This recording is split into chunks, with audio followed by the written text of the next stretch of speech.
Hey, what's up? I'm Channel Pup Fanboy Supervillain, and today we're reviewing the last 2 episodes of your friendly neighborhood Spider-Man Season 1. It's been an incredible ride so far, but let's see if this finale sticks the landing. If you love Spider-Man, you are in the right place. Be sure to subscribe for all things Spider-Man. And if you're already subscribed but you want to support me just that little bit further, the link to the Patreon page is in the description below. All support is hugely appreciated. Thank you very much. Well, here we are, the home stretch. The Spider-Man home stretch. It's been a great season so far, but season finales are actually kind of difficult to get right. I think we're really seeing that more than ever recently. And Marvel isn't great at season finales. So, can your friendly neighborhood Spider-Man stick the landing with its 2-part finale? Well, let's find out. Starting us off with episode 9. With Otto Octavius now in prison, all of his designs are returned to Oscorp, and Norman pays Otto a little visit just to gloat. Me? You know how it is. Oscorp is better than ever. And how are your endeavors going? Oh, right. We see a really vindictive side to Norman here, as he revels in Otto's defeat and boasts about Oscorp's new space program. Whatever went on between these two, this was a really petty move, and he seems to get Otto pretty damn riled. As someone who reads Superior Spider-Man, I loved hearing Otto's iconic catchphrase here. This version of Otto is wonderful, and I cannot wait to see more of him. So, while Otto's assets are being transported back to Oscorp via truck, with what's left of the 110s, Big Don moves in to hijack the truck and get his hands on whatever he can, causing carnage in the streets. Carnage. The Oscorp truck almost hits Nico Minoru, but he arrives just in time. You catch a teeny tiny glimpse of Spidey in the reflection of Nico's gem, very briefly revealing a look at our new Spider-Man in his red and blue suit, and goodness, it just feels right. Again, I can appreciate the frustration caused by the old "he's got to earn the suit" trope, but this is the first time it's been done in an animated show like this, and well, it had the right effect. I appreciate the journey it's taken for him to finally land in this position, and I did like the look of both his homemade and Oscorp suits. We got to have fun with some cool designs along the way, but you just can't beat that classic Spidey suit. Imagine me glazing any other Spider-Man TV show purely for the fact that Spider-Man is wearing the red and blue suit, though. This would seem ridiculous. This is only something afforded by making him actually earn that suit. Now, I know some folks aren't keen on the fact that the rear spider emblem is also on the front, but there's nothing objectively wrong with that as far as I'm concerned. I'd definitely prefer something more akin to Ditko, I won't lie, but hey, I can choose my own logo when I make my own Spider-Man. This still works. Spidey stops the 110s from robbing the Oscorp truck and briefly tries to get through to Lonnie until the reunion is interrupted. The Scorpion has returned with his gang, and he's ready to put an end to the 110s and Spider-Man once and for all. I love how he refers to Peter and Lonnie as his favorite piñatas as well. And even brought a couple of my favorite piñatas. Scorpion has gotten a little upgrade too. He's now armored his face with what looks to be a hockey mask or something. I don't know, I don't really play any sports. But this does give him his Ditko-era appearance with only his eyes visible, and I think it looks fantastic. This is a great design for Scorpion, and I do appreciate that practicality has been factored in here. But upon seeing the man who previously nearly tore him to shreds, Peter has to calm his own internal panic. His realistic depiction of a panic attack, which is also depicted through Peter's face being visible to us. This shows how vulnerable he feels, but it could also be seen as a little homage to the old Spider-Sense effect as well, where you can see half of Peter's face and half of Spider-Man's. Kind of a reinvention of that, but Peter shakes it off and locks in. And we have this all-out gang war in the streets of NYC between the 110s and the Scorpions, with Spidey trying to restore peace and the neighborhood hanging in the balance. And the remainder of this episode is mostly just this big showdown in the streets. However, we've also got some major changes in the hierarchy of the 110s. So Big Don, throughout this episode, we've seen some cracks start to show in his leadership, from him recklessly endangering lives with how he stopped the Oscorp truck, and we've seen that Lonnie clearly didn't agree with that call. When he's attacked by the Scorpion and promptly rescued by Spidey, Lonnie asks what the gang should do next, and Big Don just bails, leaving the rest of the gang for dead, prompting Lonnie to take charge, and we see that outside of Big Don's meltdown, the 110s still have each other's backs. In the moment where Lonnie is given as good of an opportunity as ever to leave the 110s, he is reminded as to why he's loyal to this gang. It was never just about Big Don, and I think that's a great bit of character development. And so while Spidey and Scorpion throw down, Lonnie heads for the Oscorp truck to find whatever he can to defend himself and the gang against the Scorpions. So Lonnie is effectively all in at this point, leading the 110s to victory. But it's here where we get the next stage of Lonnie's evolution into Tombstone, as he accidentally knocks over a canister of some form of gas, temporarily incapacitating him, and it's left a mystery as to what this gas actually did until it's a real life or death crunch time situation. We get this moment as Lonnie steps up to protect Spidey after coming to, and Scorpion charges at him, and it's just real edge of the seat stuff. We hear something impact someone from above the rooftops, and there's this real sense of hang time as to what the outcome is. Did Lonnie hit Scorpion? Did Scorpion impale Lonnie? And then we get the reveal. Scorpion would have impaled him were it not for the fact that the gas has now given Lonnie super strength and durability, like a form of super soldier serum.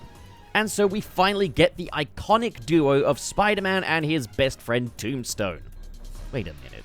There's a great sense of catharsis though, as these two fight side by side, gaining the upper hand on Scorpion. But Scorpion is really damn determined. He does not stay down. He pulls a crane load of girders down on Lonnie, and there's no saying if he could survive that. Scorpion antagonizes Spidey further. Oh, what's wrong? Your little friend gets squished? And it's here where Spidey begins to consider Norman's words, as he stops pulling his punches, seemingly effortlessly locking in, ready to kill Scorpion with his own tail in a scene that mirrors Spider-Man No Way Home, with Peter attempting to kill Green Goblin. In this instance, though, Lonnie gets up and stops Spider-Man from delivering the finishing blow, just like Peter 2 did in No Way Home. We even get the nice little touch of Lonnie telling Spidey, "Don't be like Scorpion," when Peter is about to kill Scorpion by using Scorpion's own weapon.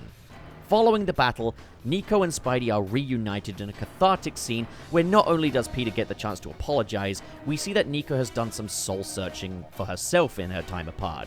That she maybe shouldn't have given Peter such a hard time when she'd underestimated how difficult this must be from his own perspective.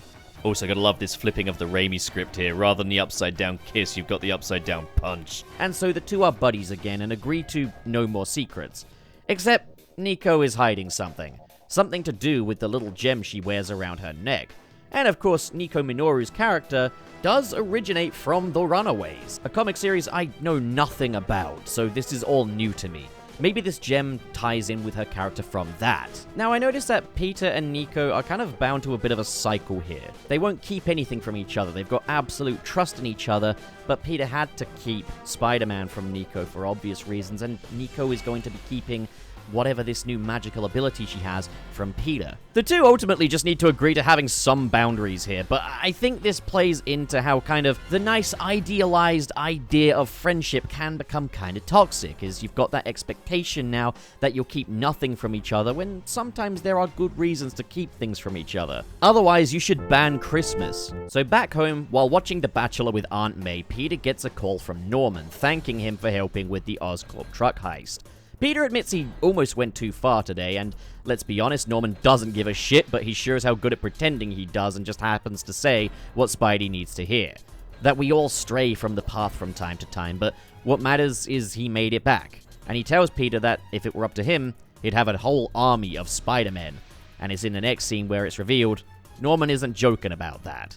During Peter's surgeries after the first Scorpion fight, a sample of Peter's blood was taken, and it has been used to replicate the spider that bit him back at Midtown, potentially setting up some form of Spider Island storyline, or other Spider-Men, maybe a Miles Morales in this universe. Now, to be honest, Episode 9 is a perfectly worthy season finale. It throws a few curveballs at us. Lonnie doesn't complete his villain arc, in fact he's given an ideal opportunity to turn things around now, with him now leading the 110s. Maybe this gang could be a force for good. He's got the super strength and durability of Tombstone now, but his skin wasn't bleached by the gas like I'd initially expected. Lonnie has a second chance now, which could make his journey to becoming the villain we know from the comics that much more tragic, or we could see him capitalize on this opportunity and not become a villain after all, maybe a superhero or anti-hero take on Tombstone. If I had to criticize one thing, it's that the members of the public quickly dissipate during the battle, reducing its stakes somewhat. But also, why are the 110s so hell-bent on fist-fighting? No knives, no melee weapons, no guns even? I guess the guns were destroyed with their hideout, but really? No weapons? This would have ramped up the intensity of the battle and put bystanders in even more danger, if there were any bystanders. That being said, the battle is directed really well and is full of great choreography. It conveys all the character beats that it needs to with flying colors, the 110's loyalty, Lonnie's leadership, and willingness to sacrifice juxtaposed with Big Don's cowardice, Spidey locking in, not quipping and joking around, his PTSD from the first Scorpion fight. There's a lot of layers here which have to be appreciated. This isn't just spectacle, this is a character beat-laden scene. And with Peter and Nico now friends again, what's really left for the finale to do? Well, I'm glad you asked, Channel Pup, because we're now going to talk about episode 10, the season finale. There are all sorts of things I would have expected from this finale before I expected this. Of course, they'd have to be fairly hasty. Maybe Octavius becoming Doc Ock, or maybe Norman Osborn becoming Green Goblin, perhaps Tombstone completing his villain arc, but again, that would have to be super abrupt. What the hell could we possibly accomplish now in just one single episode? Well, first of all, we wrap up a loose end. Peter, Pearl, and Emma's school assignment. Except Peter is running late with the diorama, which is essential for the presentation, all because he's caught up in stopping a carjacking as Spider-Man. Fortunately, he makes it just in time, but the diorama has definitely seen better days now. Emma, however, comes in clutch. All we've seen this girl do is look at her phone, and she's just been ghosting Pearl ever since her last study meet with Peter. Well, it turns out there's a reason for this. She was studying. Not really the most team player move in the world, but she manages to save the group's presentation. So fair play to her. Emma, the true hero.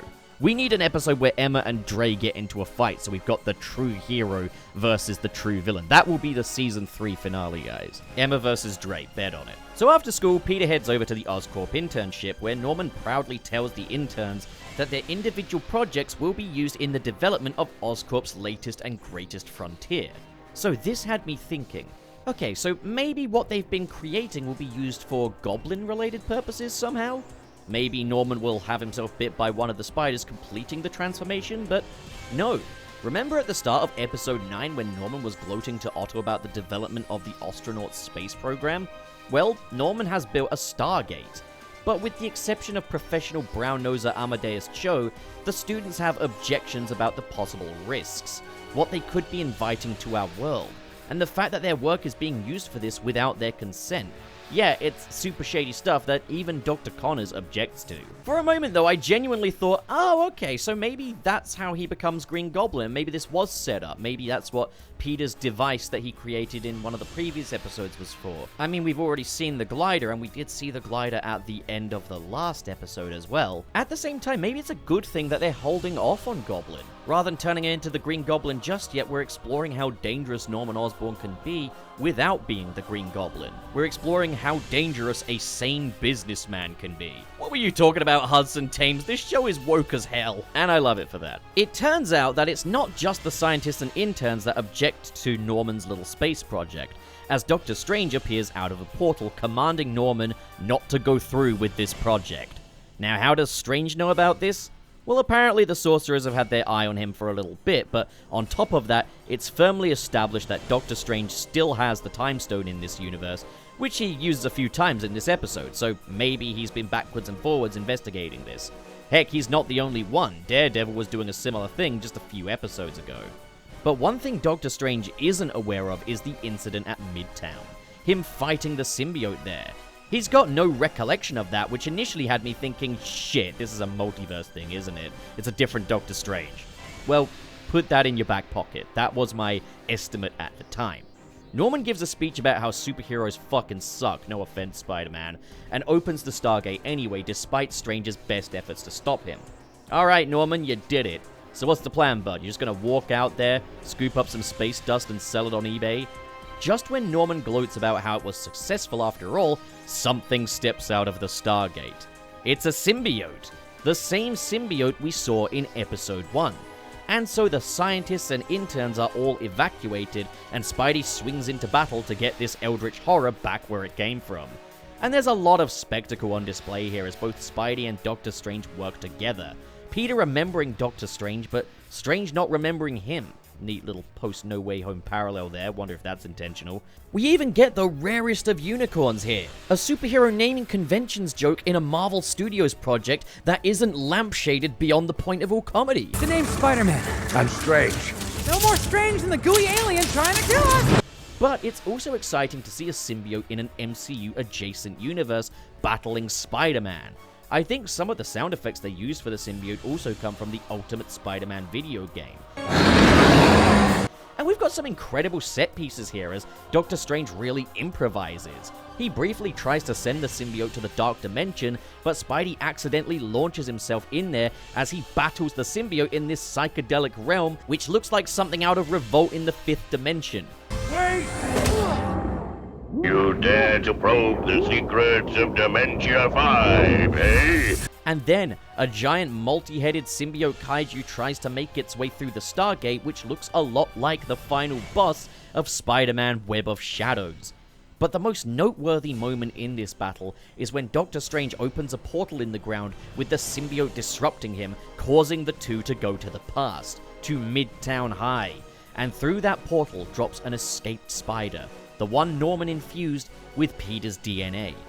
Eventually, it's not Peter's spider powers that save the day, but instead his brains, as he's able to shut off the Stargate while Strange sends the symbiote back in. After the battle, the two reflect on the incident, with Doctor Strange full of regret that he's now altered the time stream and the trajectory of people's lives. But Spidey explains to Doctor Strange that if the incident didn't occur, we'd never have gotten our friendly neighborhood Spider-Man. We've got Peter here, a guy who's been through a lot, always wondering if he's good enough, learning to accept the natural order, that some things just have to happen, that mistakes will happen, but ultimately it's who we choose to be going forward that matters. The timeline is whatever it is now, but we're gonna make it work. And being Spider-Man has always been about just that, making it work. Making this accident that happened to him when he was a teenager work. Taking the death of Uncle Ben and making it into something greater. Spidey does ask Doctor Strange if he can travel time, can he help him to prepare for whatever's next in the future? Doctor Strange tells Peter that no, he can't do that, but from everything he's seen, Spidey is ready. Back at Oscorp, Norman looks over the ruin of his Stargate, which almost kind of looks like a pumpkin bomb at this point. Maybe a goblin eye, or maybe I'm just searching for the foreshadowing here. Well, Norman sees a little bit of symbiote goop that has broken off of the symbiote that was rampaging around in there, and he sees a new opportunity. We then smash cut to Harry at Aunt May's with Peter and Nico. Now let me just hold on this real quick. Oldest trick in the book. Zoom in on the symbiote and then smash cut to whoever's going to be wearing it. That's usually a sign that that person is going to be Venom and just... Ah, God, okay, right. There's trusting the process, which is something I'm really learning to do, but there's also Harry as Venom again, possibly. So, here's the thing. I feel like Eddie Brock fans over the past few years have really been dragged through the mud. The only really notable Eddie Brock Venom we've had in like the past decade has been the Tom Hardy Sonyverse version of Venom, which, let's be real, is a fun character, but isn't really Venom in a lot of ways, and was heavily held back by stories that were not allowed any connection to Spider-Man. We could really use an Eddie Brock Venom right about now. At the same time, I get that this show is a remix of Spidey mythology, so probably won't be Eddie Brock, but does it have to be Harry? Does it have to be Harry again? We've seen Harry be Venom several times now, and every time it's happened, I've just wished it was Eddie Brock instead. Even in Marvel Spider-Man 2, I love that game, but that's very much an approximation of Venom, rather than actually being, Venom. It's that union between Venom the character and Eddie Brock the character. These two characters together make Venom. And sure, you could deviate from that, but I don't think Harry's it, man. Also, I really like this version of Harry as he is. It's kind of nice to have a version of Harry Osborn that isn't an absolute cretin. Maybe this is a red herring. Maybe they're doing this to make you think, oh, it could be Harry, but they have no intention of actually being Harry. But this was a deliberate decision. This is the oldest foreshadowing trick in the book. With Peter now unsure if he can trust Norman, Nico suggests to Harry that he starts his own startup business for these young scientists to just work on stuff without any big pie-in-the-sky dreams of a Stargate. And so Harry forms the Web Foundation, inviting Peter, Nico, and all of the Oscorp interns, as well as Lonnie, furthering Lonnie's chance of getting his life back on track, to join this new startup. Lonnie seems to accept the invitation, but we notice that he's ditched his varsity jacket as he drives off with the 110s. We also see some little grey specks on his fingers, and I gotta ask, how are we feeling about this? In the comics, Tombstone is albino, and albino people just kinda exist. But here we're making that complexion the result of an Oscorp gas.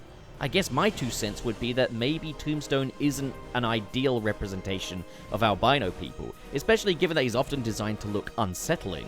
But is this the right call? I want nuanced discussion of this only, guys. Don't just scream DEI with no further elaboration like some kind of stupid pull-string toy. Let's actually have these conversations. But as these emails are being fired off, we see where all of these individual characters are at this stage. We see that Nico is using her gem and her tarot skills, I don't know, it's mystical, spiritual stuff, to contact her mother. She does have supernatural abilities. We see that Amadeus Cho is happy where he's at Oscorp. But Jean, she's actually finesse. She joined the internship to investigate Oscorp for Daredevil, which is how Daredevil knew that Norman was hiding something. And now, she'll be investigating Web 2. But for the biggest and most shocking reveal of all, Aunt May heads to prison for a visit. The prisoner she's visiting? Richard Parker. He's alive, and he's voiced by Josh Keaton, who voiced Peter in Spectacular Spider-Man. Now, I have no idea where they're going to take this, whether it's the spy route, whether it's the, I shudder to think, but the trouble route. I mean, he does compliment Aunt May's appearance. Okay, bit of a reach. But it almost feels like we've got a second chance to explore what we may have explored in the Amazing Spider-Man films. Mainly that deleted scene from The Amazing Spider-Man 2, where it's revealed that Richard Parker is still alive. It looks like your friendly neighborhood Spider-Man may be capitalizing on opportunities to explore stories that were otherwise cut short, and I'm completely here for that. And so Spidey swings off into the night sky feeling ready for anything as we get a really glorious final swing. The music is incredibly upbeat and fun, the lighting looks fantastic as the city lights really illuminate Spidey, and so Season 1 of your friendly neighborhood Spider-Man draws to a close. So, I was expecting the origins of maybe Doc Ock or Green Goblin, and ended up with the origin of Spider-Man himself. Now, if you've seen the earlier episodes of my review series, you'll know that I didn't love Spidey's origin in the opening episode, comparing it to action figures being clinked together, and feeling unhappy with the fact that Uncle Ben no longer really had anything to do with Peter being Spider-Man. Well, 10 episodes later, I think this show has done an incredible job expanding on it. It's certainly different, but I think I'm slowly but surely warming up to new takes on the Spidey origin story. It's less outlandish than the 2024 Ultimate Spider-Man origin story, and I like that for what it was. I feel the same about this. As for Uncle Ben dying much earlier on in Peter's story, well, we have since seen how Uncle Ben's influence impacted Peter and May. We've seen that Peter holds heroic values and that he got those from his surrogate parents. I think producer Jeff Trammell put it nicely when he said he wanted Uncle Ben's lessons to be part of Peter, but didn't want Uncle Ben to just be the lesson. And he's got a great point. Compare this to the original story, and I mean the OG, Amazing Fantasy 15, where Uncle Ben appears in only 2 panels. He wasn't a character, he was a plot device. A plot device that over time evolved into a character post-mortem, as later stories only enriched and explored that origin story further. Well, your friendly neighborhood Spider-Man completely does away with Uncle Ben as the plot device, and just let him be a character that influenced Peter in his life rather than his death. And there's a beauty to that. Not as a replacement for the source material, but as an innovative remix of it, a new perspective.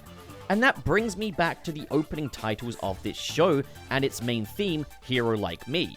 That song is emblematic of what this show is. Hero Like Me is a remix of the iconic 1960s Spider-Man theme in the same way that this show is a remix of Spidey mythology that's been carefully and meticulously constructed from the ground up. We've used the MCU as a backdrop, we've got a Ditko-inspired art style, we've got little nods to Raimi here and there, and possibly even Mark Webb's Amazing Spider-Man universe with the Richard Parker reveal. We even got the Venom kaiju from Web of Shadows. If we compare this to another superhero show, I'd compare it to Batman Caped Crusader. in that it's a remix of the mythology, and it isn't trying to be the definitive version, but it recognizes the quality of the storytelling that made the originals so special. This show is different to the Spider-Man that I know and grew up with, but it's done with so much love for the source material, and treats Spider-Man with such reverence that, if anything, I'm just more excited to see what changes lie ahead, rather than fearful of them. Except the possibility of Harry being Venom, I guess we'll see on that one. But that's not all. We have to talk about the absolute redemption this is for Spider-Man animated shows. This is the best Spider-Man show since Spectacular Spider-Man, which ended in 2009. That's nearly 20 years ago. But it also brings out the best in the streaming model as well, in that previous Spidey shows had to adhere to network guidelines such as no blood, no punching, and we've seen the writers of previous Spidey shows get around that in really clever ways, using that limitation to their advantage. But one thing I noticed across a lot of previous Spidey shows is that they really spell things out for the kid audience to keep up with, which is something your friendly neighborhood Spider-Man doesn't do, to even close to the extent of, say, Spider-Man the Animated Series, or, God forbid, Ultimate Spider-Man with its, frankly, fucking excessive exposition. This is a show that I'd say is suitable for kids aged 7 and up, but it's up to parents to make that call, the way it should be. The show isn't going to talk down to kids. And then there's the future of this show, as Jeff Trammell tweeted out the designs of Gwen Stacy and her Spider-Woman persona. Some have speculated that this could be a multiverse thing, however I think this is just the next stage in Norman's Army of Spider-People plan. She is, after all, holding what looks to be a pumpkin bomb. And among the names Harry enlists for the Webb Foundation, we can see Max Dillon and Ned Leeds possibly hinting at Electro and Hobgoblin for Season 2. So I'm pretty excited to see where this is going. When the trailer first dropped for this show, I feared I was getting old, mentally, that I was outgrowing Spider-Man, that this thing that's been a constant in my life, a constant source of joy, was finally losing its magic.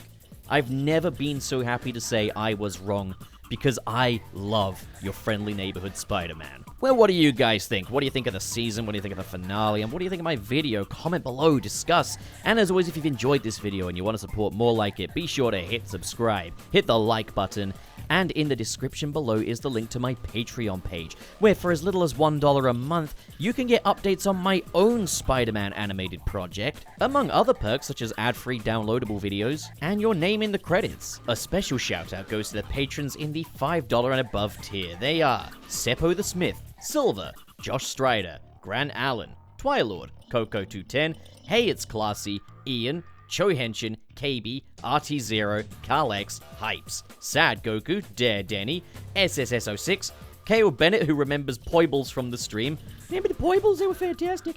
Ken K, Mr. SP, Sirius the Skeptic, Biotin, and Vera Wild. Thank you, folks, so much for your generosity, and to all of you at home, thank you so much for watching, and have a great day. Now get out of here.